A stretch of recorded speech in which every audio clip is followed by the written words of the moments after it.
नमस्कार विद्यार्थी मित्रांनो, गणेश सर ऑफिशियल या आपल्या यूट्यूब चॅनलवर तुम्हा सर्वांचं पुन्हा एकदा मनापासून स्वागत आहे. विद्यार्थी मित्रांनो, तुमच्यासाठी पुन्हा एक नवीन लेक्चर घेऊन आलेलो आहे, ज्यामध्ये आपल्याला कम्प्युटर या विषयाचे महत्त्वाचे प्रश्न डिस्कस करायचे आहेत. फक्त बॉम्बे हायकोर्ट नाही, तर तुम्ही कोणत्याही परीक्षेची तयारी करत असाल आणि ज्यामध्ये तुम्हाला कम्प्युटर हा टॉपिक आहे, तर त्यासाठी तुम्हाला गणेश सर ऑफिशियल या यूट्यूब चॅनलचे सर्व लेक्चर बघायला पाहिजेत. त्याचप्रमाणे तुम्हाला या चॅनलला सबस्क्राईब देखील केलं पाहिजे, कारण की आपण भरपूर सारे लेक्चर घेतलेत, ज्यामध्ये महत्त्वाच्या कन्सेप्ट्स, महत्त्वाचे पॉईंट्स, त्याचप्रमाणे कशा पद्धतीने आपल्याला प्रश्न विचारले जाऊ शकतात कम्प्युटर या टॉपिकचे सर्व लेक्चर आपले उपलब्ध आहेत आणि अजूनसुद्धा भरपूर सारे लेक्चर येणार आहेत. त्यामुळे एकदा नक्की सर्वांनी लेक्चरला लाईक करा, आपल्या सर्व विद्यार्थी मित्रांपर्यंत शेअर करा आणि गणेश सर ऑफिशियल या आपल्या यूट्यूब चॅनलला नक्की सबस्क्राईब करा. क्लिअर आहे सर्वांना? करायचं मग लेक्चरला सुरुवात. चलो, तर आता विद्यार्थी मित्रांनो, 1 मिनिट तुमचा वेळ घेणार आहे. आगामी बॉम्बे हायकोर्ट परीक्षेसाठी जर तुम्हाला कम्प्युटर या विषयाची डिटेल बॅच हवी असेल, त्याचप्रमाणे महत्त्वाच्या ट्रिक्स हव्या असतील, तर तुम्ही नक्की ही बॅच जॉईन करू शकता. सध्या 30% ऑफर चालू आहे आपली, त्यामुळे ही बॅच तुम्हाला जर बघितलं 249 रुपये बॅचची फी आहे, परंतु ती बॅच तुम्हाला 189 रुपयामध्ये मिळेल बरं का. सध्या म्हणजे आजची जी तारीख आहे 22 मार्च रोजी, हे मी तुम्हाला हा व्हिडिओ आपण घेत आहोत. क्लिअर आहे? ज्यांना पण बॅच जॉईन करायची त्यांनी 9172988063 या नंबरवर कॉल करू शकता, व्हॉट्सअपवर मेसेज करू शकता, तुम्हाला सर्व माहिती दिली जाईल. करायचं सुरुवात. चलो, एकदा परत सर्वांनी लेक्चरला लाईक करायचं आहे, आपल्या सर्व विद्यार्थी मित्रांपर्यंत शेअर करायचं आहे. जर तुम्ही नवीन असाल तर सर्वांनी चॅनलला देखील सबस्क्राईब करायचं आहे. आपला पहिला प्रश्न आहे, आपण काय करतो, प्रश्न घेणार आहे, त्याचप्रमाणे त्याचं डिटेल एक्सप्लेनेशन घेणार आहे बरं का. म्हणजे तुम्हाला एका प्रश्नामध्ये एक कन्सेप्ट पूर्ण क्लिअर करून देण्याचा माझा प्रयत्न असणार आहे. क्लिअर? चलो, पहिला प्रश्न आहे आपला, what is the smallest unit of data in computer system. तर आपल्याला सांगायचं आहे की कम्प्युटर सिस्टीममध्ये डेटाचं सर्वात लहान एकक कोणतं आहे, सर्वात लहान युनिट कोणतं आहे, या प्रश्नाचं तुम्हाला उत्तर द्यायचं आहे. बाईट, निबल, बीट की पिक्सल, काय येईल बरं? चला, सर्वांनी उत्तर देण्याचा प्रयत्न करायचा आहे बरं का. पटपट सांगा. तर उत्तर काय येणार आहे आपलं? पर्याय क्रमांक 3 बीट हे असणार आहे आपलं सर्वात लहान एकक. तुम्हाला आता यावर प्रश्न कशा पद्धतीने विचारला जाऊ शकतो ते पण सांगतो, आणि या टॉपिकवर मला वाटतंय 100% प्रश्न हा विचारतील, म्हणजे विचारतील. तुम्हाला विचारतील सर्वात लहान युनिट कोणतं आहे, हा प्रश्न विचारतील. त्याचप्रमाणे तुम्हाला एकतर चढत्या क्रमाने युनिट लावा, उतरत्या क्रमाने युनिट लावा, असा पण प्रश्न विचारला जाऊ शकतो, किंवा कोणत्या युनिटची व्हॅल्यू काय होते असा पण प्रश्न विचारला जाऊ शकतो बरं का. सर्व आपल्याला एकाच व्हिडिओमध्ये, एकाच या प्रश्नामध्ये माहिती मिळून जाईल. लक्षात घ्या, जर आपण बघितलं सर्वात लहान युनिट कोणतं आहे, बीट, हे सर्वांनी लक्षात घ्यायचं बरं का. सर्वात लहान युनिट कोणतं आहे, डेटाचं सर्वात लहान युनिट आहे बीट, जे कोणत्या फॉर्ममध्ये असतं, 0 किंवा 1च्या फॉर्ममध्ये असतं बरं का. हे तुम्हाला लक्षात ठेवायचं आहे. 0 आणि 1च्या फॉर्ममध्ये, किंवा आपण म्हणू शकतो त्याची व्हॅल्यू 0 किंवा 1 या पद्धतीने लक्षात ठेवायचं आहे. त्यानंतर आपण जर बघितलं बीट नंतर कोणतं आहे, निबल. निबलचा अर्थ होतो 4 बीट्स. आलं लक्षामध्ये? 4 बीट्स. किंवा तुम्हाला विचारलं जाऊ शकतं हाफ बाईट म्हणजे काय, प्रश्न विचारतील बरं का. प्रश्न सोपे असतात, काही प्रश्न हे कन्फ्यूज करणारे विचारले जाऊ शकतात. सर्वात छोटं कोणतं आहे, बीट. त्याच्यानंतर कोणतं आहे, निबल. एक निबल म्हणजे किती, तर 4 बीट्स, किंवा त्याला आपण हाफ बाईट असं देखील म्हणू शकतो. हे तुम्हाला लक्षात ठेवायचं आहे. आता त्याच्यानंतर आहे बघा, बीट सर्वात छोटं, त्यानंतर निबल, त्याच्यानंतर आहे बाईट, त्याच्यानंतर काय, बाईट. एक बाईट म्हणजे किती, 8 बीट्स. एक बाईट म्हणजे किती, 8 बीट्स. सहसा जर आपण बघितलं कीबोर्डवरचं ए हे अक्षर असतं ना, याची आपण काय म्हणू शकतो, हे किती झालं, 1 बाईटचं झालं बरं का. कसं झालं, 1 बाईटचं. त्याच्यानंतर आहे केबी. लक्षात ठेवायचं. आता इथून पुढचे अतिशय महत्त्वाचे, सर्वच महत्त्वाचं आहे. सर्वात लहान युनिट आहे बीट, त्याच्यानंतर आहे निबल, त्याच्यानंतर आहे बाईट्स, त्याच्यानंतर आहे केबी. केबीला किलो बाईट असं म्हणतात बरं का. फुल फॉर्म सुद्धा विचारलेला आहे, एकदा विचारला होता.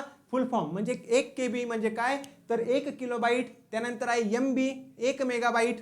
जीबी, गिगाबाईट. त्यानंतर आहे टेराबाईट. आणि तुम्हाला सर्वात शेवटचं लक्षात फक्त इतकंच ठेवायचं आहे की योटाबाईट हे काय असणार आहे, सर्वात मोठं युनिट आहे सध्याचं. प्रश्न काय विचारला जाईल, लक्षात घ्या. मी काय सांगितलं होतं, सर्वात छोटं bit, nibble, byte, KB, MB, GB, TB, आणि हे मधले इतके इम्पॉर्टंट नाहीत आपल्यासाठी. त्यापेक्षा जास्त सर्वात मोठं कोणतं आहे, योटाबाईट. हे तुम्हाला लक्षात ठेवायचं आहे. मग तुम्हाला प्रश्न विचारतील की आपलं एक निबल म्हणजे किती, 4 बीट्स. 1 बाईट म्हणजे किती, 8 बीट्स. 1 KB म्हणजे किती? 1024 बाईट्स आहे. लक्षात घ्या बरं का. 1 MB म्हणजे किती? 1024 KB. 1 GB म्हणजे किती? 1024 MB. आणि 1 TB म्हणजे किती? 1024 GB. राहील लक्षात सर्वांना. आपण जर बघितलं तर डेटाचं सर्वात लहान युनिट आहे बीट. त्याच्यानंतर हाफ बाईट म्हणजे काय? 1 निबल किंवा 4 बीट्स आपण म्हणू शकतो बरं का. आपण जर बघितलं 1 बाईट जे आहे ना, कीबोर्डवरचं आपलं एक अक्षर हे किती बाईटचं असतं? जर आपण बघितलं 1 बाईटचं, आपण जर बघितलं एखादा लहान टेक्स्ट फाईल जी आहे ना, ती किती असू शकते? 1024 बाईटची असू शकते, म्हणजे 1 KB ची असू शकते. त्यानंतर आपलं एक गाणं असतं ना, एक गाणं MP3 सॉन्ग जे आहे, किंवा आपण म्हटलं एखादा मोबाईल मधला फोटो, तो कशामध्ये असणार आहे? MB मध्ये असणार आहे, बरोबर आहे. त्यानंतर आपलं एखादा सॉफ्टवेअर म्हणा किंवा एखादा मूवी म्हणा, तो असतो आपला GB मध्ये. हे पण तुम्हाला काय करायचं आहे? लक्षात ठेवायचं आहे. आणि हार्ड डिस्क जी असते ना कम्प्युटरची, ती असते TB मध्ये. क्लिअर? आलं लक्षामध्ये? मग तुम्हाला विचारलं काय काय जाऊ शकतं? सर्व पॉइंट क्लिअर आहे. कशाची व्हॅल्यू किती हे समजलं, कशाचा फुल फॉर्म काय हे समजलं. तुम्हाला जर विचारलं लहानपासून मोठ्यापर्यंत सिक्वेन्स अरेंज करा, तर bit, nibble, byte, KB, MB, GB, TB. सगळ्यात मोठं युनिट विचारलं तर ते आहे YB, योटा बाईट ज्याला म्हणतात. लक्षात ठेवायचं आहे. पहिला प्रश्न क्लिअर झाला. एका प्रश्नामध्ये युनिट्स बद्दल कोणताही प्रश्न विचारू द्या, सर्व तुमचं क्लिअर झालेलं आहे. म्हणजे आपल्या प्रश्नाचं उत्तर काय आलं? पर्याय क्रमांक 3. ज्यांनी पण उत्तर दिलंय सर्वांचं उत्तर काय असणार आहे? बरोबर. परत एकदा सांगतो, इथं लक्षात ठेवा. बीट आहे, त्याच्यानंतर निबल आहे, त्याच्यानंतर बाईट आहे, त्याच्यानंतर KB, MB, बरोबर आहे, GB आणि TB. इतकं लक्षात ठेवा. हे तुम्हाला परीक्षेला विचारलं जाऊ शकतं. हा सिक्वेन्स लक्षात ठेवायचा आहे. हे असतं 0 आणि 1 च्या फॉर्म मध्ये. निबल म्हणजे किती? तर हे असणार आहे 4 बीट्स. 4 बीट्स. 1 बाईट म्हणजे किती? 8 बीट्स. 1 KB म्हणजे किती? 1024 बाईट्स. 1 MB म्हणजे किती? 1024 KB. 1 GB म्हणजे किती? 1024 MB. अशा पद्धतीने तुम्हाला लक्षात ठेवायचं. हे सर्व प्रश्न विचारलेले आहेत, पुढे सुद्धा विचारले जाऊ शकतात. महत्वाचं लक्षात ठेवा. समजलं? पहिला प्रश्न सर्वांना क्लिअर झाला या ठिकाणी. चलो आपण जाऊयात आपल्या पुढच्या प्रश्नाकडे. पुढचा प्रश्न काय सांगतोय? पुढचा प्रश्न आहे, in the OSI model which is the third layer from the bottom. अजून एक तुम्हाला एक पॉईंट सांगायचा राहिला. आपण काय केलंय? भरपूर सारे लेक्चर घेतले बरं का, आणि जे पण महत्त्वाचे प्रश्न होते ते आता आपण डिस्कस करतोय. सोपे सोपे प्रश्न भरपूर सारे बघितलेत आपण, अवघड प्रश्न पण बघितले. आता माझा प्रयत्न आहे की जे आपण आउट ऑफ द बॉक्स म्हणतो ना, असे काही प्रश्न येतात की ज्याचं उत्तरच जमत नाही आपल्याला. 8 ते 9 प्रश्न, 10 प्रश्न येतील आपल्याला, 7-8 प्रश्न आपले बरोबर येणारच आहे, शुअर शॉट बरोबर येणार आहे. इतकी तयारी तर मी तुमची करून घेतलेली आहे आणि पुढे सुद्धा करून घेणार आहे.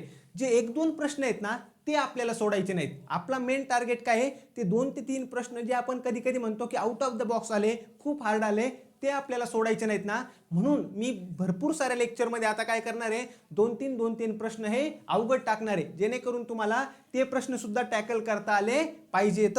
क्लिअर सर्वांना? चलो, तर त्या पद्धतीचा हा प्रश्न आहे. In the OSI model which is the third layer from the bottom. जे OSI मॉडेल आहे, OSI मॉडेलमध्ये तुम्हाला सांगायचं आहे, आता बॉटम टू टॉप आपल्याला लेअर सांगायचे बरं का. बॉटम टू टॉप लेअर सांगायचे. त्यातलं खालून बॉटम पासून 3ऱ्या क्रमांकाचे लेअर कोणतं आहे? Data link layer, transport layer, network layer की फिजिकल लेअर? काय करूयात आपण? या प्रश्नाकडे बघण्या अगोदर एकदा OSI मॉडेलच पूर्ण समजून घेण्याचा प्रयत्न करूया, परीक्षेला ज्याच्यावर प्रश्न विचारला जाऊ शकतो. आता महत्त्वाचं लक्षात ठेवा, OSI मॉडेलचं तुम्हाला पहिली गोष्ट म्हणजे काय? फुल फॉर्म मला सांगायचा आहे. आता मी फुल फॉर्म तुम्हाला सांगत नाही, फुल फॉर्म तुम्ही मला सांगा बरं का. याचा काय करायचं आहे? OSI मॉडेलचा फुल फॉर्म काय होतो, म्हणजे OSIचा फुल फॉर्म काय होतो हे तुम्ही मला सांगा. बाकी सर्व माहिती मी सांगणार आहे. कमेंट पण करायच्यात ना आपल्याला की लेक्चर कसं वाटतंय, लेक्चरमध्ये गणेश सर काय प्रश्न विचारतायत, त्या कमेंट पण करायच्या. म्हणून तुमच्यासाठी प्रश्न, पहिला प्रश्न आहे OSIचा फुल फॉर्म काय होतो. इथं कुठे नाही तर लिहिलेलं तर नाही ना? नाहीये. तर तुम्हाला सांगायचंय आता OSI मॉडेल म्हणजे नेमकं काय आहे हे सुरुवातीला समजून घ्या. कम्प्युटर नेटवर्कमध्ये जे आपलं संगणकाचं नेटवर्क आहे, त्यामध्ये एका ठिकाणावरून डेटा दुसऱ्या ठिकाणापर्यंत कसा पाठवला जातो हे आपल्याला कशामधून समजतं? हे आपल्याला समजतं OSI मॉडेलमधून. लक्षात घ्या बरं का. मी काय सांगितलं? प्रश्न विचारलाच की OSI मॉडेलचा आपल्याला नेमकं यूज काय? तर कम्प्युटर नेटवर्कमध्ये जो डेटा आहे एका प्लेसपासून दुसऱ्या प्लेसपर्यंत कसा पाठवला जातो हे समजवण्यासाठी काय असतं OSI मॉडेल. अगदी सोपा प्रश्न विचारायचा तर काय विचारतील, OSI मॉडेलमध्ये किती लेअर आहेत? सगळ्यात सोपा प्रश्न. OSI मॉडेलमध्ये 7 लेयर्स आहेत बरं का. OSI मॉडेलचा फुल फॉर्म विचारतील जो तुम्ही मला सांगणार आहे.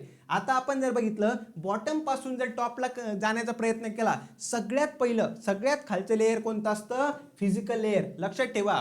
मला असं वाटतंय प्रश्न विचारताना काय विचारतील, आपण टॉप म्हणजे बॉटम पासून टॉपला जाण्याचा प्रयत्न केला, सर्वात पहिलं लेयर कोणतं आणि सर्वात वरचं लेयर कोणतं, हा प्रश्न विचारण्याची शक्यता दाट आहे. मग काय आहे, सगळ्यात पहिलं लेयर कोणतं असतं? Physical layer. त्यानंतर डेटा लिंक लेयर, त्याच्यानंतर नेटवर्क लेयर. हाच प्रश्न विचारलाय ना आपल्याला. तिसरं लेयर कोणतं आहे? तर ते कोणतं आहे आपलं? नेटवर्क लेयर बरं का. आलं लक्षामध्ये. त्यानंतर आपण बघूया, त्यानंतर आहे ट्रान्सपोर्ट लेयर, त्याच्यावरती आहे सेशन लेयर, त्याच्यानंतर आहे प्रेझेंटेशन लेयर आणि सर्वात शेवटी म्हणजे सर्वात वरती जर आपण बघितलं कोणतं लेयर असणार आहे? ऍप्लिकेशन लेयर असणार आहे. परीक्षेच्या दृष्टीने महत्त्वाचं. मी काय काय प्रश्न सांगितले? OSIचा फुल फॉर्म विचारला जाऊ शकतो. त्यानंतर कम्प्युटर नेटवर्कमध्ये डेटा एका ठिकाणावरून दुसऱ्या ठिकाणी कसा पाठवला जातो, कसा जातो, हे कशातून समजतं? OSI मॉडेलमधून समजतं. एकूण लेयर किती आहेत? 7 लेयर आहेत. 7 लेयर आहेत. बरोबर आहे. त्यानंतर सर्वात बॉटम पासून सुरुवात केली, पहिलं कोणतं येणार आहे? Physical layer. सर्वात वरती कोणतं येणार आहे? Application layer. काय करायचं आपल्याला? ट्रिक बनवण्याचा प्रयत्न करायचा आहे का? थांबा, ट्रिक तर मी बनवलेली नाहीये, लगेच जमते का आपण बघूयात ट्रिक बनवण्याची. तुम्ही सुद्धा प्रयत्न करा. फिजिकल लेयर,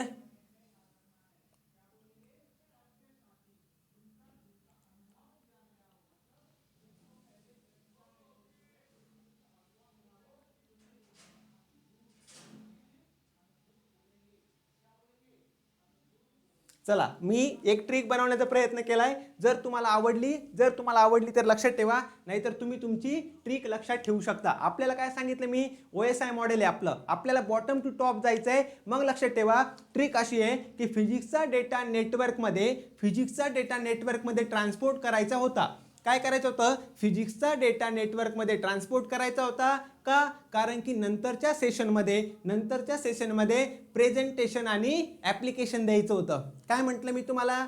फिजिक्सचा डेटा नेटवर्कमध्ये ट्रान्सपोर्ट करायचा होता का? तर नंतरच्या सेशनमध्ये प्रेझेंटेशन आणि ऍप्लिकेशन द्यायचं होतं. समजलं? ही झाली ट्रिक कशाची? OSI मॉडेलची. अशा पद्धतीने काय करा, महत्त्वाचं आपलं सर्वात महत्त्वाचं टार्गेट काय आहे? मला पेपर पास व्हायचा आहे. बरोबर आहे. मला PhD करायची नाहीये आणि कोणत्याही विषयामध्ये, मी फक्त कम्प्युटरचं बोलत नाहीये, कोणत्याही विषयामध्ये PhD करण्याचा प्रयत्न करायचा नाही. प्रत्येक पेपरचं प्रत्येक एक्झामचे काय असतं? आपण म्हणू शकतो की फॉर्मॅट असतो. त्या फॉर्मॅटच्या बाहेर नाही जायचं आपल्याला. बरोबर आहे. आलं लक्षामध्ये. मग आता हे तुम्हाला विचारलं OSI मॉडेलमधले लेयर दिलेत, सांगा बॉटम टू टॉप पर्यंत लावा. मग हे सर्व काय करायचं आहे? सोपं आहे. एक तुम्ही काय केलं? मी ट्रिक बनवली. काय ट्रिक बनवली? फिजिक्सचा डेटा नेटवर्कमध्ये ट्रान्सपोर्ट करायचा होता का? कारण की नंतरच्या सेशनमध्ये मला प्रेझेंटेशन आणि ऍप्लिकेशन द्यायचं होतं. फिजिक्सचा data physical layer, data link layer, network layer transport करायचा होता. ट्रान्सपोर्ट लेयर कारण नंतरच्या सेशन लेयर प्रेझेंटेशन आणि ऍप्लिकेशन द्यायचं होतं. Presentation layer, application layer. समजलं? ट्रिक सर्वांना समजली? ज्यांनी पण आपले मागचे लेक्चर बघितले नाही, फंक्शन कीजची खूप छान ट्रिक सांगितलेली बरं का. F1 to F12 ज्या पण फंक्शन कीज आहे तुम्ही कधीही विसरणार नाही. तसंच आता तुम्ही OSI मॉडेलचे लेयर सुद्धा विसरणार नाही. तर क्लिअर सर्वांना? आलं लक्षामध्ये? चलो आता आपण काय केलंय? हे सर्व बघितलेलं आहे. क्लिअर? चला आता आपण काय करूया, म्हणजे तुम्हाला समजलंय आपल्या प्रश्नाचं उत्तर काय होतं? पर्याय क्रमांक 3 नेटवर्क लेयर. काय होतं? Network layer. मी ट्रिक काय सांगितली? OSI मॉडेलमध्ये 7 लेयर आहे. काय सांगितलं? फिजिक्सचा डेटा नेटवर्कमध्ये ट्रान्सपोर्ट करायचा होता का? कारण की नंतरच्या सेशनमध्ये प्रेझेंटेशन आणि ऍप्लिकेशन द्यायचं होतं. फिजिकल लेयर, फिजिक्सचा data, physical layer, data link layer, network layer, transport layer. नंतरच्या सेशनमध्ये प्रेझेंटेशन आणि ऍप्लिकेशन म्हणजे session layer, presentation layer, application layer. Clear झाला माझा इथं पॉइंट? चलो मला काय करायचंय? पुढे जायचंय. आता लक्षात ठेवा हे जे नेटवर्क लेयर आहे ना, हे जे नेटवर्क लेयर कुठे आहे? नेटवर्क लेयरची माहिती कुठे आहे? घेतली होती ना. क्लिअर? बरं जाऊ दे, नेटवर्क लेअरची माहिती काय आपण या ठिकाणी घेतलेली नाहीये. यामध्ये डेटा पॅकेटच्या फॉर्मॅटमध्ये वगैरे असतो. एखाद्या नेक्स्ट आपण जे लेक्चर घेऊ ना त्यामध्ये मी प्रत्येक लेअर नेमकं काय काय काम करतंय ना हे तुम्हाला सांगेल बरं का. महत्त्वाचं आहे आपलं. मला सांगा, इंटरनेटसाठी जे राउटर म्हणतो ना, राउटर ते कोणत्या लेअरमध्ये काम करतं? तर या नेटवर्क लेअरमध्ये करतं बरं का. आणि लक्षात ठेवा, यामध्ये डेटा जो आहे हा पॅकेटच्या फॉर्मॅटमध्ये असतो. तुम्हाला मी प्रत्येक लेअरवर एखादा प्रश्न घेईल वेगवेगळे आणि सर्व लेअर त्या ठिकाणी समजून सांगेल. नक्की 100% लक्षात घ्यायचं आहे. समजलं? चलो, पुढचा प्रश्न आहे आपला. पुढचा प्रश्न आहे, what is the full form of EEPROM? काय आहे EEPROMचा फुल फॉर्म काय आहे हे प्रत्येकाने सांगण्याचा प्रयत्न करा. Electrically erasable programmable read only memory. पुढे आहे easily erasable programmable read only memory. नंतर electronic erasable program read only memory. नंतर electrical enable programmable read only memory. काय येईल या प्रश्नाचं उत्तर सांगा. चला, आता आपल्यासाठी महत्त्वाचं काय, मेमरीबद्दल प्रश्न विचारलाय. मेमरी हा टॉपिक लगेच कव्हर करून घेण्याचा प्रयत्न करूया व्यवस्थित. लक्षात ठेवा, एक आहे आपल्याकडे प्रायमरी मेमरी आणि दुसरी आहे सेकंडरी मेमरी. म्हणजे त्याला आपण मराठीमध्ये काय म्हणतो, प्राथमिक मेमरी, आणि दुसरी आहे दुय्यम मेमरी. लक्षात ठेवा बरं का. प्रायमरी मेमरी काय असते, ही डायरेक्ट सीपीयूच्या कॉन्टॅक्टमध्ये असते. प्रायमरी मेमरी जी आहे डायरेक्ट सीपीयूच्या कॉन्टॅक्टमध्ये असते. ज्या वेळेस कम्प्युटर चालू असतं, आपला संगणक चालू असतो, त्यावेळेस सर्व जी पण होतात ना, सर्व पण प्रक्रिया होतात, सर्व जी प्रोसेसिंग होते ना, ही कशामध्ये होती, तर ही याच मेमरीमध्ये होते. तुम्हाला लक्षात ठेवायचं आहे. पहिली कोणती आहे, प्रायमरी मेमरी. दुसरी कोणती आहे, सेकंडरी मेमरी. प्रायमरी मेमरीचे दोन महत्त्वाचे टाईप आहेत. एक आहे रॅम, दुसरा आहे रॉम. प्रश्न विचारतात, रॅमचा full form random access memory, रॉमचा full form read only memory. आलं लक्षामध्ये? बघा, रॅम आणि रॉम हे कशाचे टाईप आहे, प्रायमरी मेमरीचे. त्याच्यानंतर आपल्याला बघायचं आहे रॅमचे टाईप आहेत का, आहेत. S RAM, D RAM. आलं लक्षामध्ये? हे सुद्धा मी तुम्हाला व्यवस्थित एखाद्या प्रश्नामध्ये डिटेलमध्ये घेण्याचा प्रयत्न करेल. आपल्याला या प्रश्नामध्ये रॉम बद्दल व्यवस्थित बघायचं आहे म्हणून. क्लिअर आहे सर्वांना? आलं लक्षामध्ये? Primary memory, secondary memory. Primary memory सीपीयूच्या कॉन्टॅक्टमध्ये असते. ज्या वेळेस कम्प्युटरमध्ये प्रोसेसिंग चालू असते ती कोणत्या मेमरीमध्ये होते, प्रायमरी मेमरीमध्ये. दोन टाईप महत्त्वाचे आहे, रॅम आणि ROM. Random access memory, read only memory. RAM जी आपण म्हणतो ना, ही कोणती आहे, ही आपली व्होलाटाईल मेमरी आहे, किंवा याला तात्पुरती मेमरी असं म्हणतात, टेम्पररी मेमरी असं म्हणतात. का बरं? कारण की लक्षात ठेवा, जोपर्यंत कम्प्युटर चालू आहे तोपर्यंतच काय आहे, यामधला डेटा राहतो. एकदा कम्प्युटर बंद केला, लाईट गेली, यातला डेटा जाणार आहे. आलं लक्षामध्ये? हे तुम्हाला महत्त्वाचं लक्षात ठेवायचं आहे. एस रॅम, स्टॅटिक रॅम आणि डायनॅमिक याबद्दल सुद्धा आपण एखाद्या लेक्चरमध्ये नक्की बघूयात. पुढचं आहे रॉम. रॉमला काय म्हणतो आपण, रीड ओनली मेमरी. यामध्ये तुम्हाला लक्षात ठेवायचं आहे, ही नॉन व्होलाटाईल मेमरी आहे, किंवा आपण याला परमनंट कायमस्वरूपीची मेमरी असं देखील म्हणतो. याबद्दल आपण पुढच्या स्लाइडमध्ये डिटेलमध्ये बघणार आहेत. आता आपली जी दुय्यम मेमरी आहे, सेकंडरी मेमरी आहे. आता तुम्हाला यावर प्रश्न कसा विचारतील, प्रश्न विचारतील खालीलपैकी कोणतं एक्झाम्पल हे प्रायमरी मेमरीचं आहे, कोणतं एक्झाम्पल हे सेकंडरी मेमरीचं आहे. काय विचारतील, सेकंडरी मेमरीचे एक्झाम्पल काय आहे, असा जर प्रश्न तुम्हाला विचारला. आलं लक्षामध्ये? असा जर प्रश्न तुम्हाला विचारला तर लक्षात ठेवायचं, जी सेकंडरी मेमरी आहे ही सुद्धा आपली नॉन व्होलाटाईल मेमरी आहे, आणि प्रामुख्याने काय काम करते, स्टोरेजचं काम करते. डेटा साठवण्याचं काम कोण करते, ही सेकंडरी मेमरी करते बरं का. डेटा म्हणजे काय, आपला एखादा मूवी असेल, एखादं सॉन्ग असेल, सॉफ्टवेअर असेल, फोटोज असतील, सर्व प्रकारे डेटा साठवण्याचं काम कोण करतं, ही आपली सेकंडरी मेमरी करते. लक्षात ठेवायचं आहे. मग याच्यामध्ये कोण कोण येतं, आपली HDD हार्ड डिस्क ड्राईव्ह असेल, त्यानंतर SSD सॉलिड स्टेट ड्राईव्ह असेल, त्यानंतर महत्त्वाचं कॉम्पॅक्ट डिस्क, CD DVD आपण म्हणतो ना, CD DVD हे सुद्धा कशाचं एक्झाम्पल आहे, आपल्या सेकंडरी मेमरीचं. तुमच्याकडे पेन ड्राईव्ह असतो, बरोबर आहे, पेन ड्राईव्ह हे कशाचं एक्झाम्पल आहे, सेकंडरी मेमरीचं. त्यानंतर आपल्याकडे मेमरी कार्ड आहे, मेमरी कार्ड कशाचं एक्झाम्पल आहे, मेमरी कार्ड आपलं कशाचं एक्झाम्पल आहे, हे सेकंडरी मेमरीचं आहे. तुम्हाला लक्षात ठेवायचं आहे, अतिशय महत्त्वाचं आहे. इथपर्यंत सर्वांना क्लिअर आहे, प्रायमरी मेमरी आणि सेकंडरी मेमरी. आता जो आपला महत्त्वाचा पॉईंट होता रॉम, त्याच्याबद्दल आपण काय करणार आहे, व्यवस्थित बघून घेणार आहेत. सगळ्यात पहिल्यांदा रॉमचा फुल फॉर्म काय होतो, रीड ओनली मेमरी. ही माहिती कायमस्वरूपी साठवण्यासाठी वापरली जाते. याच्यामध्ये कोणकोणते टाईप आहेत, MROM, PROM, EPROM आणि EEPROM. हे आत्ताच विचारलंय ना आपल्याला. फुल फॉर्म काय विचारलाय, हा विचारलाय. लक्षात घ्या, आपण फक्त प्रश्न बघायचं, उत्तर बघायचं आणि पुढे पळायचं हे करत नाही बरं का. एका प्रश्नामध्ये तुमचं डिटेल कन्सेप्ट करून देण्याचा प्रयत्न करतोय. आता तुम्हाला रॉम बद्दल कोणताही प्रश्न विचारला, मला वाटत नाही या बाहेरचा प्रश्न विचारतील. लक्षात ठेवा, रॉम रीड ओनली मेमरी, माहिती कायम स्वरूपात साठवण्यासाठी ही नॉन व्होलाटाईल मेमरी बरं का. त्याच्यानंतर एम रॉमचा अर्थ काय होतो, मास्क रीड ओनली मेमरी. लक्षात ठेवा बरं का, याचा अर्थ काय होतो, मास्क रीड ओनली मेमरी. फुल फॉर्म तुम्हाला याचे विचारले जाऊ शकतात. पी रॉम जी आहे ना, programmable read only memory. P रॉमचा फुल फॉर्म काय होतो, प्रोग्रामेबल रीड ओनली मेमरी. म्हणजे जो पण युजर आहे काय करू शकतो, याचा एकदाच प्रोग्राम करू शकतो, एकदाच आहे बरं का. लक्षात ठेवा, तुम्हाला फुल फॉर्म जास्त महत्त्वाचा आहे. M ROM mask read only memory, P ROM programmable read only memory. आता इथं काय आहे, ईपी रॉम आहे. हा जो पी रॉम आहे ना तुमचा, हा कायम ठेवायचा. काय आहे, प्रोग्रामेबल रीड ओनली मेमरी. दिसतं इथं प्रोग्रामेबल रीड ओनली मेमरी. राहील लक्षामध्ये. म्हणजे फक्त या ईचा तुम्हाला फुल फॉर्म लक्षात ठेवायचा आहे, तो आहे इरेजेबल. म्हणजे काय सांगितलं, पी रॉम म्हणजे programmable read only memory, EP ROM म्हणजे काय, erasable programmable read only memory. त्यानंतर ईपी रॉम, इथं परत काय लक्षात ठेवायचं, ईपी रॉमचा फुल फॉर्म मला माहिती आहे, काय आहे, erasable programmable read only memory. फक्त या ईचा नवीन लक्षात ठेवायचा आहे, काय आहे, इलेक्ट्रिकली. समजतंय सर्वांना.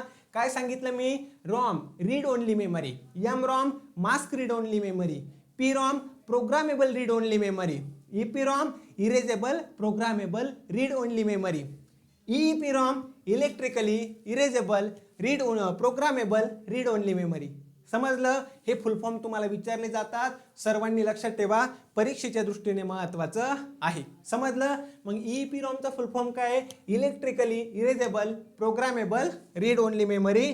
परीक्षेच्या दृष्टीने तुम्हाला लक्षात ठेवायचं आहे, electrically erasable programmable read only memory. उत्तर काय पाहिजे तुमचं, पर्याय क्रमांक 1. सर्वांना समजतंय का. चला सांगा पटपट. जर सर्वांना समजत असेल, लेक्चर आवडत असेल, लेक्चरचा फायदा वाटत असेल ना, नक्की लेक्चर लाईक करा, आपल्या सर्व विद्यार्थी मित्रांपर्यंत शेअर करा. मी बघितलंय बरेचसे आपले लेक्चर 25,000 10,000 इतके व्ह्यूज आलेले आहेत बरं का. पण अजूनही सर्व विद्यार्थी मित्रांनी आपल्या चॅनलला सबस्क्राईब केलं नाही. आपलं चॅनल नवीन आहे, फक्त 10 ते 12 व्हिडिओ झालेत, भरपूर सारे व्हिडिओ येणार आहेत. सगळ्या एक्झामसाठी आता इथून पुढे व्हिडिओ येतील. जीकेचे सुद्धा आपण काही व्हिडिओ टाकलेत, कम्प्युटरचे पण आहेत, आणि टेक्निकलच्या ज्या बॅचेस येतील पुढे, टेक्निकलचे जे पेपर येतील त्याच्यासाठी सुद्धा मी लवकरात लवकर व्हिडिओ बनवणार आहे. म्हणजे तुम्ही कोणत्याही परीक्षेची तयारी करत असताल तर त्या परीक्षेसाठी तुमच्याकडून तयारी करून घेण्याचा माझा प्रयत्न असणार आहे. म्हणून सर्वांनी लेक्चरला सबस्क्राईब करा. जर तुम्हाला आवडत असेल, तुम्हाला असं वाटतंय मनातून खरंच की आपल्याला फायदा होतो या लेक्चरचा, नक्की लेक्चरला लाईक करा आणि चॅनलला सबस्क्राईब करायचं आहे. आपल्याला सबस्क्राईब करायला कोणत्याही प्रकारचं पैसे लागत नाही, फक्त तुम्हाला सबस्क्राईब करायचं आहे. 100% तुम्हाला याचा फायदाच होणार आहे. आलं लक्षामध्ये. हे आपण बघितलं. पुढचा प्रश्न बघूयात आपला. पुढचा प्रश्न काय, which shortcut key is use to directly open the task manager in Windows. म्हणजे तुम्हाला विचारलंय अशी कोणती शॉर्टकट की आहे, जी डायरेक्टली आपल्याला काय टास्क मॅनेजर ओपन करते विंडोजमध्ये. लक्षात ठेवा, शॉर्टकट कीजवर एक सेपरेट व्हिडिओ बनवला आहे. आणि लक्षात घ्या, शॉर्टकट कीजवर प्रश्न विचारणार म्हणजे विचारणार, परीक्षेला विचारणार म्हणजे विचारणार. आता हा प्रश्न मी का बरं घेतलाय माहिती का, हा प्रश्न एकदम सोपा आहे परंतु थोडा कन्फ्यूज करणार आहे आणि बरेचसे विद्यार्थी मित्र या ठिकाणी चुकणार आहेत. आपल्याला काय विचारलंय, which shortcut key is use to directly open the task manager in Windows. Control alt delete, control shift escape, alt plus F4, control tab. काय उत्तर येईल सांगा. मला माहिती आहे बऱ्याचशा जणांनी जे उत्तर दिलंय ते उत्तर चुकीचं आहे तुमचं. का बरं, आता आपल्याला बघायचं आहे एक्सप्लेनेशन. या ठिकाणी तुमच्या सर्व कन्सेप्ट क्लिअर होतील. पहिला पॉईंट लक्षात ठेवा, सर्वांनी उत्तर काय दिलंय, अल्ट कंट्रोल डिलीट. बरोबर आहे की नाही. अल्ट कंट्रोल डिलीट जर प्रेस केलं तर टास्क मॅनेजर ओपन होतं, असं आपण म्हणतो की नाही. लक्षात ठेवा बरं का. आता तुम्हाला मी जे व्यवस्थित समजून सांगणार आहे, परीक्षेच्या दृष्टीने महत्त्वाचं आहे. क्लिअर आहे. बघा आता अल्ट कंट्रोल डिलीट जर आपण ओपन केलं ना, जर अल्ट कंट्रोल डिलीट जर आपण प्रेस केलं ना तर काय ओपन होतं, अशा प्रकारची एक विंडो ओपन होते. बरोबर आहे. तुम्ही काय करा, तुमच्या कम्प्युटरवर किंवा लॅपटॉपवर चेक करा, अल्ट कंट्रोल डिलीट प्रेस करून बघा, त्यावेळेस हे डायरेक्ट ऑप्शन ओपन होणार आहे. काय असते याच्यामध्ये, lock, switch user, sign out, change password, task manager. इथं काय येतं? Task manager. म्हणजे लक्षात ठेवा, अल्ट कंट्रोल डिलीटने जर तुम्ही प्रेस केलं, डायरेक्ट टास्क मॅनेजर ओपन होत नाही. तुम्हाला अशा प्रकारची एक विंडो दिसणार आहे, त्यामध्ये शेवटचा ऑप्शन असतो टास्क मॅनेजर. मग काय करायचं आहे? हे उत्तर ज्यांनी दिलंय चुकलंय. आपल्याला प्रेस करायचं आहे कंट्रोल शिफ्ट एस्केप. काय करायचं आहे? कंट्रोल शिफ्ट एस्केप जर प्रेस केलं, तुम्ही डायरेक्ट काय येणार आहे? टास्क मॅनेजरवर येणार आहे. लक्षात ठेवायचं आहे, परीक्षेच्या दृष्टीने महत्त्वाचं आहे. मग आता मला सांगा, हे केव्हा आपण यूज करतो? ज्या वेळेस तुमचं सिस्टीम काय झाले, तुमचा कम्प्युटर हँग झालाय, कोणताही प्रोग्राम काहीच ऑपरेट होत नसेल, काहीच होत नसेल, त्यावेळेस आपल्याला काय करायचं? किंवा नॉट रिस्पॉन्डिंग येतं बघा. बऱ्याच वेळा काय होतं, आपण सेव्ह करायला जातो, ते फिरतं आणि नॉट रिस्पॉन्डिंग येतं एखादा प्रोग्राम. त्यावेळेस आपल्याला काय करायचं आहे? हे तुम्हाला महत्त्वाचं लक्षात ठेवायचं आहे. त्यावेळेस तुम्हाला कंट्रोल शिफ्ट एस्केप जर केलं, आपण टास्क मॅनेजरवर जाणार, तो प्रोग्राम तुम्ही बंद करू शकता. किंवा जर तुम्हाला आपला CPU असेल, रॅम असेल, यांचा युसेज किती झाला आहे, किंवा महत्त्वाचं त्यांचा परफॉर्मन्स चेक करायचा असेल, तर त्यावेळेस तुम्हाला कंट्रोल शिफ्ट एस्केपने डायरेक्ट टास्क मॅनेजरवर जाणार. अल्ट कंट्रोल डिलीटने आपण काय करणार? या प्रकारची विंडो ओपन होते, ज्याच्यामध्ये टास्क मॅनेजर असतो ऑप्शन. टास्क मॅनेजर ऑप्शन असतो, तुम्हाला इथं क्लिक करावं लागेल, मग टास्क मॅनेजर ओपन होतं. पण डिरेक्टली टास्क मॅनेजर ओपन करायला कंट्रोल शिफ्ट एस्केप. सर्वांनी लक्षात ठेवा. समजलं की नाही? असे भरपूर प्रश्न घेतलेत मी याच्या अगोदर सुद्धा. आलं लक्षामध्ये? भरपूर प्रश्न घेतलेत, म्हणून मागचे लेक्चर बघा. पुढे जर आपण बघितलं, Alt F4. Alt F4 काय करतो आपण? सध्याची जी करंट विंडो आहे ना, ती बंद करण्यासाठी Alt F4 वापरतो. सध्या जे पण चालू आहे, प्रोग्राम चालू आहे, कोणती एखादी विंडो ओपन आहे, ती जर तुम्हाला बंद करायची असली, तर आपण काय करतो? Alt F4 प्रेस करतो. परीक्षेच्या दृष्टीने तुम्हाला लक्षात ठेवायचं आहे, सध्या चालू असलेली विंडो ओपन बंद करण्यासाठी काय वापरलं जातं? Alt F4. त्याच्यानंतर कंट्रोल टॅब. आता लक्षात घ्या, तुम्ही काय केलंय, तुमच्या 3-4 विंडो ओपन आहेत बरं का. 3-4 विंडो ओपन आहेत, 3-4 तुमचे टॅब ओपन आहे. मग त्यावेळेस तुम्हाला एका टॅबमधून दुसऱ्या टॅबवर जर स्विच करायचं असेल, म्हणजे बघा तुम्ही काय करता, सिंपल सांगतो बरं का, एकदम सिंपल सांगतो. तुम्ही घरी सांगितले मी अभ्यास करतोय, बरोबर आहे, आणि तुमचं काय आहे, यूट्यूबचं लेक्चर चालू आहे, आणि दुसऱ्या बाजूला दुसऱ्या एका टॅबवर तुम्ही काय केलंय, आपलं की व्हिडिओ गेम खेळताय, ती चालू करून ठेवली. लवकर कुणीतरी आलं, तुम्ही काय करू शकता? Control tab. आता व्हिडिओ गेम खेळताय बरं का तुम्ही, कंट्रोल टॅब प्रेस केलं, लगेच तुम्ही दुसऱ्या विंडोवर जाणार आहे, म्हणजे आपला अभ्यास चालू आहे असं दिसेल. असं करू नका. जस्ट मी तुम्हाला समजण्यासाठी एक्झाम्पल दिलं. 2 विंडो चालू आहेत आपल्या, एका विंडोमधून म्हणजे एका टॅबमधून दुसऱ्या टॅबमध्ये जर आपल्याला जायचं असेल, तर तुम्हाला काय करायला लागतं? कंट्रोल टॅब प्रेस करायचा आहे. एका टॅबवरून दुसऱ्या टॅबवर तुम्ही जाणार आहे. शॉर्टकट की समजल्या? अजून नवीन चार शॉर्टकट कीज काय आपण या टॉपिकमध्ये शिकलेलो आहेत. चला जाऊयात आपण पुढच्या प्रश्नाकडे. पुढचा प्रश्न आहे, what is the term topology refer to? Topology to refer to in a computer network. कम्प्युटर नेटवर्कच्या बाबतीत टॉपोलॉजी या शब्दाचा अर्थ काय होतो, या टर्मचा अर्थ काय होतो, हा प्रश्न आपल्याला विचारलेला आहे. प्रत्येकाने लवकरात लवकर उत्तर देण्याचा प्रयत्न करायचा आहे. चला सांगा पटपट. चलो,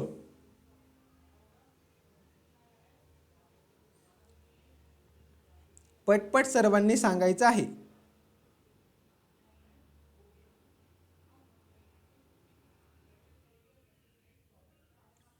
चलो, काही उत्तर बरोबर देत आहे. तर काय आहे? स्पीड ऑफ इंटरनेट नाही आपल्याला. लेआउट और physical arrangement of computers and network components. आता तुम्हाला हे योग्य उत्तर आहे. समजून सांगतो या ओळीचा नेमका अर्थ काय होतो. काय सांगितले आपल्याला? टोपोलॉजी म्हणजे काय? लेआउट और physical arrangement of computers and network components. लक्षात ठेवायचं आहे, अशा प्रकारची अरेंज म्हणजे की नेमकं कम्प्युटर नेटवर्कमध्ये जे ज्या प्रकारचे कंपोनंट्स आहेत, ज्या प्रकारचे कंपोनंट्स आहेत, त्यांची जी अरेंजमेंट आहे, महत्त्वाचं लक्षात ठेवायचं, त्याला आपण काय म्हणतो? टोपोलॉजी असं म्हणतो. समजलं? आता बघा, या ठिकाणी नेटवर्कमधले जे पण आपल्याकडे कंपोनंट्स आहेत, नेटवर्कमधले जे पण आपल्याकडे कंपोनंट्स आहेत, मग त्याच्यामध्ये तुमचं कम्प्युटर येणार, राउटर्स येणार, स्विच येणार, केबल येणार, हे एकमेकांशी कशा प्रकारे जोडलेले आहेत. म्हणजेच लक्षात ठेवा, कम्प्युटर नेटवर्कमध्ये सर्व प्रकारचे जे कंपोनंट्स आहेत, राउटर, स्विच, केबल्स, आपलं कम्प्युटर, हे कशा प्रकारे जोडलेले आहेत, त्या अरेंजमेंटला आपण काय म्हणतो? नेटवर्क टोपोलॉजी असं म्हणतो. त्या अरेंजमेंटला आपण काय म्हणतो? Network topology. लक्षात ठेवा, टोपोलॉजीचे काय आहेत, टोपोलॉजीचे काय आहेत, हे प्रकार काही प्रकार आहेत. एक आहे बस टोपोलॉजी बरं का. एक प्रकार कोणता आहे? बस टोपोलॉजी. नंतर आहे स्टार टोपोलॉजी, नंतर आहे रिंग टोपोलॉजी, नंतर आहे मेश टोपोलॉजी. अजून एक प्रकार आहे, त्याचं नाव काय? कमेंट बॉक्समध्ये सांगा. इथं मी काय केलंय? 4च घेतलेत. आपण नेक्स्ट लेक्चरमध्ये काय करू, याच्यावर सुद्धा मी प्रश्न घेईल बरं का, एखादा स्पेसिफिक टोपोलॉजीबद्दल प्रश्न घेईल, म्हणजे प्रत्येक टोपोलॉजीचा प्रकार तुमचा क्लिअर होईल. समजलं? टोपोलॉजी म्हणजे काय? टोपोलॉजी म्हणजे कम्प्युटर नेटवर्कमध्ये सगळे कंपोनंट्स, मग तुमचा राउटर असेल, स्विच असेल, केबल असेल, सर्व कंपोनंट्स, मग त्यामध्ये संगणक असेल, हे कशा प्रकारे जोडलेले आहेत, त्यांची जी भौतिक मांडणी आहे, फिजिकल अरेंजमेंट जे आहे, त्याला आपण टोपोलॉजी म्हणतो. आता ही काय आहे? बस टोपोलॉजी. याच्यामध्ये एक मुख्य केबल असते बरं का. हे तुम्हाला आता पूर्ण डिटेलमध्ये सांगत नाही, कारण की प्रत्येक सांगायला खूप जास्त वेळ लागेल. प्रश्न आपण घेऊयात त्यावेळेस क्लिअर होईल. याच्यामध्ये काय असतं? एक मुख्य केबल असते.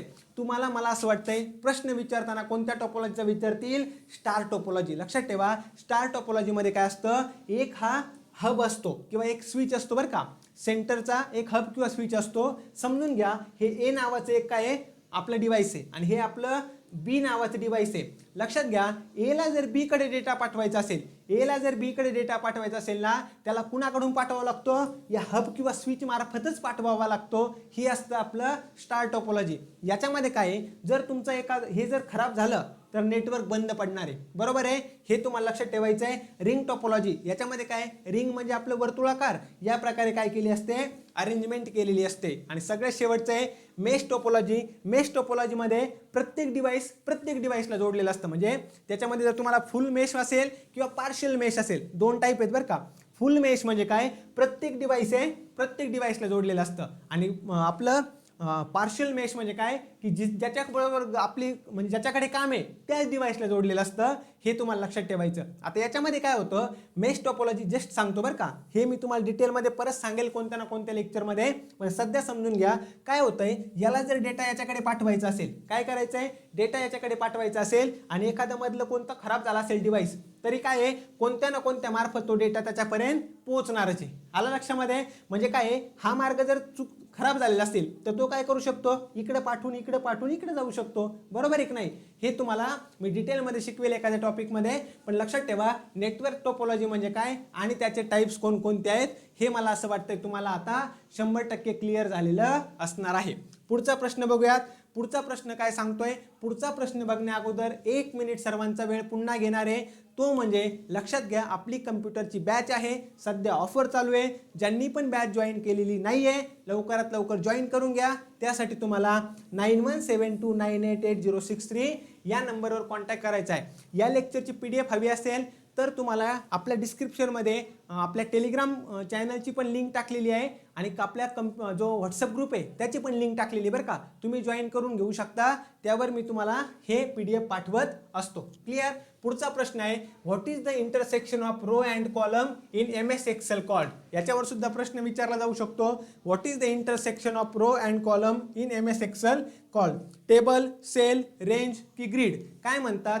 ज्या ठिकाणी कॉलम आणि रो यांचं काय होतं? म्हणजे आपण म्हणू शकतो इंटरसेक्शन होतं. त्या भागाला काय म्हणतात? MS एक्सेलमध्ये हा प्रश्न तुम्हाला विचारलेला आहे. याला काय म्हणतो आपण? याला सेल म्हणतो बरं का. लक्षात ठेवा, याला काय म्हणतात? सेल. पर्याय क्रमांक 2 ज्यांनी उत्तर दिलंय सर्वांचं उत्तर अगदी बरोबर आहे. आता या ठिकाणी तुम्हाला समजून येईल. आता जर आपण बघितलं, महत्वाचं रो आणि कॉलम एकमेकांना ज्या ठिकाणी छेदतात, ज्या ठिकाणी इंटरसेक्शन होतं, त्याला आपण काय म्हणतो? त्याला आपण सेल असं म्हणतो. परीक्षेच्या दृष्टीने लक्षात ठेवा.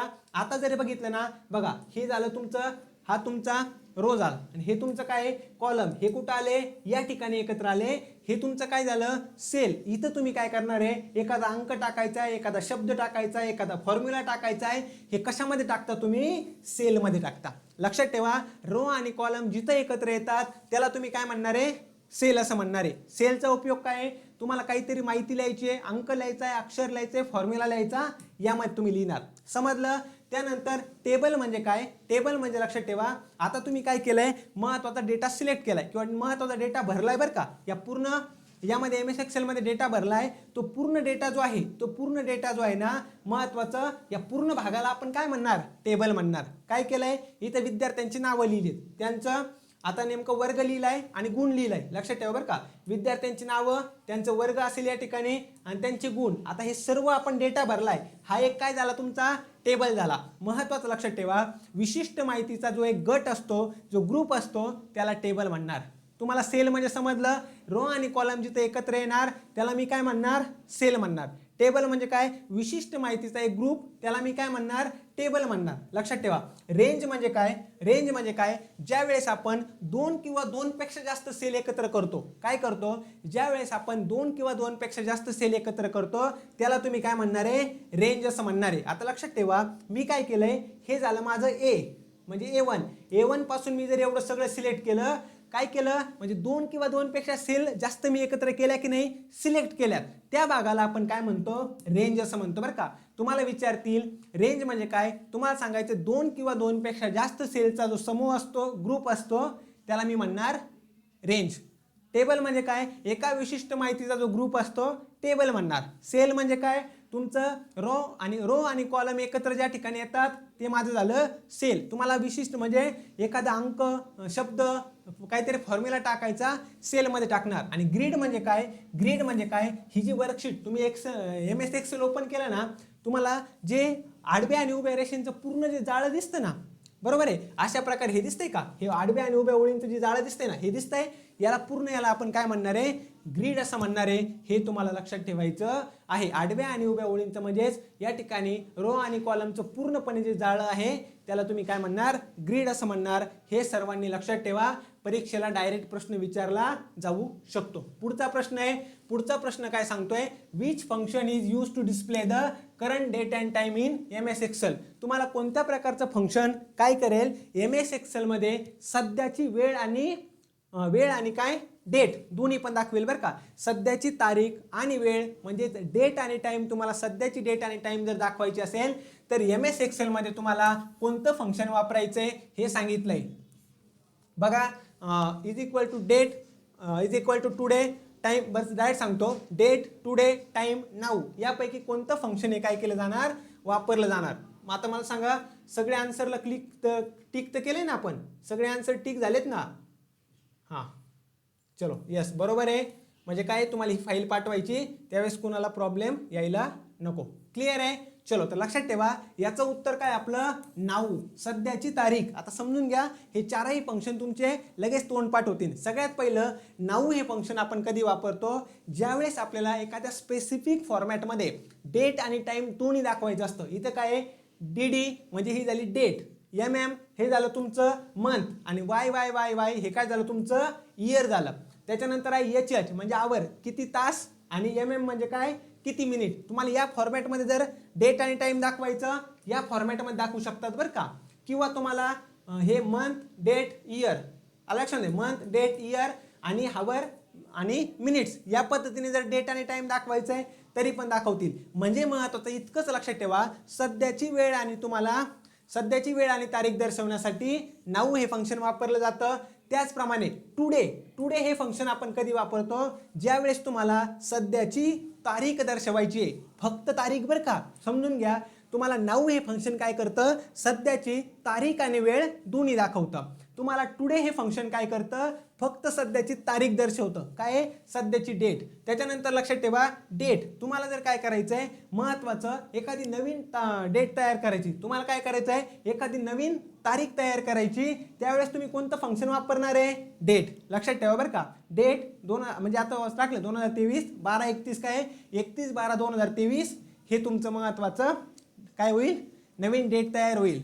नाऊ काय करतं, तारीख आणि वेळ दोन्ही दाखवतं. टुडे काय करतं, फक्त सध्याची तारीख. डेट काय करतं, नवीन तारीख तयार करायची. आणि टाइम म्हणजे काय, तुम्हाला जर विशिष्ट वेळ तयार करायची असेल तरी सुद्धा तुम्ही काय करणार आहे, तर हे टाइम नावाचं फंक्शन वापरणार. लक्षात ठेवा, चारही फंक्शन परीक्षेच्या दृष्टीने महत्त्वाचे. मी असं म्हणत नाही की मी नाऊचा प्रश्न घेतला म्हणजे नाऊचंच विचारतील. तुम्हाला टुडे पण विचारलं जाऊ शकतं, डेट पण विचारलं जाऊ शकतं.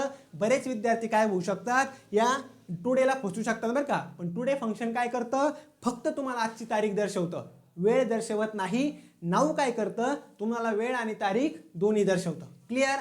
पुढचा प्रश्न आहे आपला, what is the main function of ALU within the CPU. CPUच्या आतमध्ये तुम्हाला सांगायचंय, CPU मध्ये जे ALU आहे याचं फंक्शन नेमकं काय आहे. Storing data, programming arithmetic and logical operations, providing power supply to the computer, displaying graphics. काय करतं, चला सांगा. लक्षात घ्या, आता महत्त्वाचा प्रश्न आहे आपल्याला. आपण माहिती CPU सेंट्रल प्रोसेसिंग युनिट, CPUला काय म्हणतात, कम्प्युटरचा ब्रेन असं म्हणतात. CPUला काय म्हणतात, कम्प्युटरचा ब्रेन असं म्हणतात. आणि लक्षात ठेवा या सीपीयूचे 3 महत्त्वाचे कंपोनंट्स आहेत. सीपीयूचे 3 महत्त्वाचे कंपोनंट्स आहे ते आपल्याला आता बघायचे आहेत. सर्वांना लेक्चर समजतंय ना? लेक्चर आवडतंय? लेक्चर समजत असेल, लेक्चर आवडत असेल, लाईक करा, आपल्या विद्यार्थी मित्रांपर्यंत शेअर करा आणि नवीन असाल तर गणेश सर ऑफिशियल या आपल्या यूट्यूब चॅनलला नक्की सबस्क्राईब करायचं आहे. बघा मी काय सांगितलं, सीपीयूला आपण काय म्हणतो? Central processing unit. संगणकाचा कम्प्युटरचा ब्रेन कोण असतो? सीपीयू असतो. एकदम सोपा प्रश्न विचारत असला ना हा विचारतील, संगणकाचा मेंदू कोणाला म्हणतात? कम्प्युटरचा ब्रेन कोणाला म्हणतात? सीपीयूला म्हणतात. लक्षात ठेवा त्याच्यामध्ये 3 घटक आहे. एक म्हणजे कंट्रोल युनिट. कंट्रोल युनिट ज्याला मराठीत नियंत्रण घटक म्हणणार आहे, तुम्ही इंग्लिशमध्येच लक्षात ठेवा. एक काय आहे? Control unit. दुसरा आहे ALU, arithmetic and logical unit. Arithmetic and logical unit. त्यानंतर तिसरा आहे रजिस्टर्स. लक्षात ठेवा आता जो नियंत्रण करणारा घटक आहे, मला सांगा बरं कंट्रोल युनिटचं काय काम असणार आहे? कंट्रोल करायचं काम असणार आहे ना. कंट्रोल युनिट नावातच त्याच्या कंट्रोल दिलंय. कंट्रोल युनिट काय करतो की महत्त्वाचं लक्षात ठेवायचं, त्याला काय नेमकं इन्स्ट्रक्शन्स आहेत त्या इन्स्ट्रक्शन्स कॅच करतो आणि त्या डिकोड करायचं काम करतो बरं का. त्याच प्रकारे महत्त्वाच्या जे पण फंक्शन आहेत ना त्या सर्वांमध्ये कोऑर्डिनेट करायचं काम कोण करतं? तर हे तुमचं कंट्रोल युनिट करतं. आणि महत्त्वाचं जे पण तुमचा डेटा आहे त्याचा फ्लो कसा आहे त्या फ्लोवर नियंत्रण ठेवायचं काम, कंट्रोल करायचं काम कोण करतं? Control unit. समजलं? महत्त्वाचं कंट्रोल युनिट काय करणार आहे? जे पण त्याला इन्स्ट्रक्शन्स आल्यात त्या इन्स्ट्रक्शन्स कॅच करणार, त्या डिकोड करणार, जो पण डेटाचा फ्लो आहे त्याच्यावर कंट्रोल करणार. आणि महत्त्वाचं बाकीचे जे पण घटक आहेत त्यांच्यामध्ये जे पण ऑपरेशन्स होत आहेत त्यांच्यामध्ये कोऑर्डिनेशन करायचं काम कोण करणार? हा कंट्रोल युनिट. याला काय म्हणतात? कम्प्युटरचा ट्रॅफिक पोलीस असं म्हणतात. हे पण लक्षात ठेवा. दुसरा आहे ALU, arithmetic and logic unit. अरिथमॅटिकचा अर्थ काय होतो? गणिती क्रिया. लॉजिक म्हणजे काय? जे आपलं रिझनिंग असतं ना, रिझनिंगमध्ये काय असतं आपलं जे आपण म्हणतो ना तार्किक लॉजिकल गोष्टी असतात ना, सेम ALUचं काम काय आहे? महत्त्वाचं अंकगणिताच्या ज्या क्रिया आहे, वजाबाकी करा, बेरीज करा, गुणाकार करा, भागाकार करा, हे म्हणजे काय? तुमचं अरिथमॅटिक गोष्टी झाल्या. ALUचं काम काय आहे? अरिथमॅटिक गोष्टी. त्याचप्रमाणे अरिथमॅटिक क्रिया आणि लॉजिकल म्हणजे काय? आपण म्हणतो हा ग्रेटर दॅन आहे, हा लेस दॅन आहे, हा ग्रेटर दॅन इक्वल टू आहे, हा लेस दॅन इक्वल टू आहे. ह्या काय झाल्या? लॉजिकल गोष्टी झाल्या, तार्किक क्रिया झाल्या का नाही?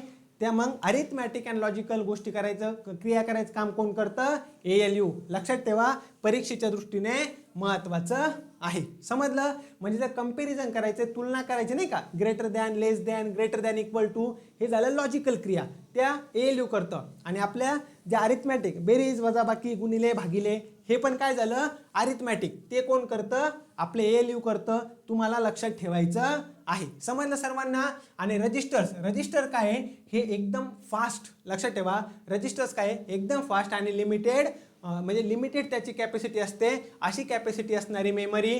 म्हणजे महत्त्वाचं सध्या जो डेटा वापरला जातोय ना किंवा सध्या जी माहिती वापरली जाते त्याला टेम्पररी स्टोरेज करायचं काम कोण करतं? रजिस्टर्स करतात. टेम्पररी जो डेटा आहे त्याला स्टोअर करायचं काम कोण करतं? रजिस्टर्स करतात. हे तुम्हाला लक्षात ठेवायचं आहे. म्हणजे ही एकदम फास्ट आणि त्याचबरोबर लिमिटेड कॅपॅसिटीची मेमरी असते कोण? रजिस्टर. समजलं सर्वांना? क्लिअर आहे इथपर्यंत? चलो जायचं मग पुढच्या प्रश्नाकडे. पुढचा प्रश्न काय सांगतोय आपल्याला? Antivirus is an example of which type of software. प्रश्न काय विचारलाय? Antivirus is an example of which type of software? Operating system, application software, utility software की या ठिकाणी फर्मवेअर? काय उत्तर येणार आहे सांगा. आपल्या या प्रश्नाचं उत्तर राहिलं बरं का, टिक करायचं. काय येणार आहे महत्त्वाचं? Arithmetic and performing arithmetic and logical operations. हे तुम्हाला लक्षात ठेवायचं आहे. आजच्या लेक्चरमधला आपण हा शेवटचा प्रश्न बघूयात, कारण की व्हिडिओ खूप जास्त मोठा होतोय. भरपूर सारे प्रश्न आपल्याला बघायचे आहेत, भरपूर सारे लेक्चर्स पण येणार आहे, पण आपण आजच्या लेक्चरमधला हा शेवटचा प्रश्न बघूयात. चला सांगा पटपट सर्वांनी, या प्रश्नाचं उत्तर काय येणार आहे?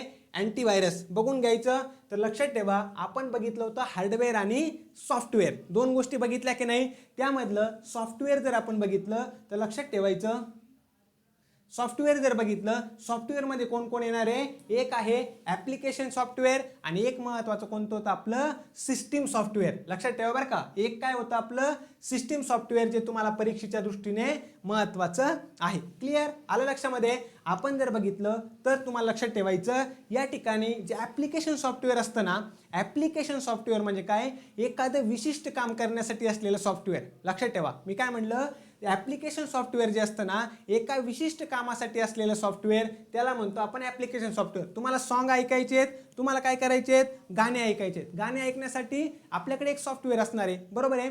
किंवा ॲप्लिकेशन सॉफ्टवेअर म्हणजे काय, थोडक्यात सांगू, आपल्या मोबाईलमध्ये जे पण आपण ॲप वापरतो, व्हॉट्सअप वापरतो किंवा गाणे ऐकण्यासाठी एखादा ॲप वापरतो, व्हिडिओ बघण्यासाठी एखादा ॲप वापरतो, फोटो एडिट करण्यासाठी एखादा ॲप वापरतो, बरोबर आहे की नाही, PDF बनवण्यासाठी ॲप वापरतो. हे सर्व काय झाले आपले ॲप्लिकेशन सॉफ्टवेअर झाले. आलं लक्षामध्ये.